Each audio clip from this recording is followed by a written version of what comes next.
spaghetti with red sauce செய்கிறது எப்படின்னு பார்ப்போம். அதுக்கு தேவையான பொருளுக்கு வந்து டொமேட்டோ ஒரு 10 டொமேட்டோ எடுத்துங்க. நான் ஒரு பேக்கெட் ஸ்பெக்காத்தி செய்ய போகிறேன். அதுக்கு தேவையான பொருட்கள் வந்து tomato, green onion, capsicum, cauliflower, ஒரு கேரட்டு, பூண்டு, mozzarella cheese, பட்டர். சிக்கன் போட்டு கூட செய்யலாம். நான் சிக்கன் இல்லை, இன்றைக்கி ஹாட் டாக்ஸ் யூஸ் பண்ண போகிறேன். ஒரு பாத்திரத்தில் தண்ணியை சூடு பண்ணிங்க. 10 நிமிஷம் விட்டு கொதி வந்தோடனே ஸ்பெக்காத்தியை ஒரு கரெக்டாக ஒரு 12லேருந்து 14 நிமிஷம் போட்டு எடுத்துருக்கேன். காலிஃப்ளவர், கேரட்டு, கேப்சிகம், ஒரு 8 பல்லு பூண்டு, டொமேட்டோ. இது வந்து ஹாட் டாக்கு நான் துருவி வச்சுருக்கேன்.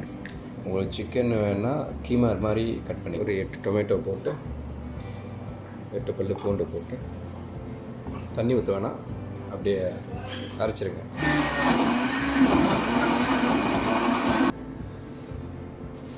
பன்னெண்டு நிமிஷம் ஸ்பெக்காத்தி போட்டு வடிகட்டியாச்சு, ரெடியாக இருக்குது. வந்து அந்த ஸ்பெக்காத்திக்கு உள்ள சாஸ் செய்யணும். Tomato sauce, red sauce. அதுக்கு ஃபர்ஸ்ட் பட்டர்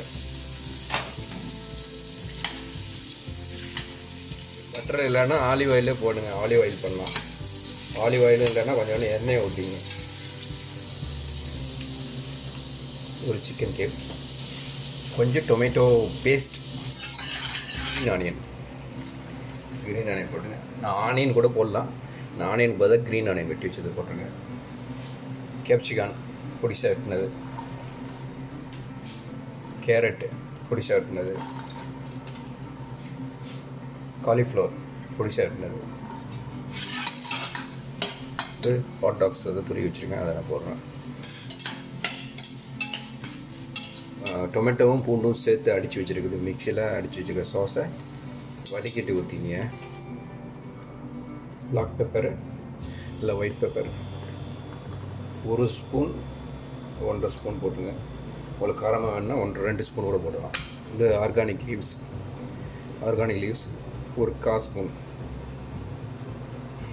உப்பு தேவையான அளவு, கொஞ்சம் வெனிகர்,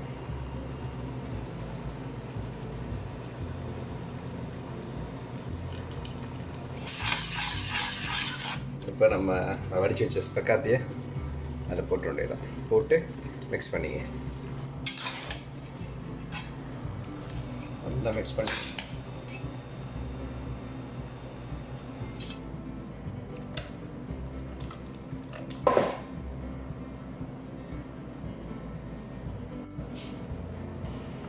மேலே கொஞ்சம் க்ரீன் ஆனியன், கேப்சிகம் போட்டுங்க. அதுக்கப்புறம் துருவி வச்ச mozzarella சீஸ் மேலே ஆட் பண்ணிவிட்டு மைக்ரோவனில் ஒரு 10 நிமிஷம் பேக் பண்ணிடுங்க.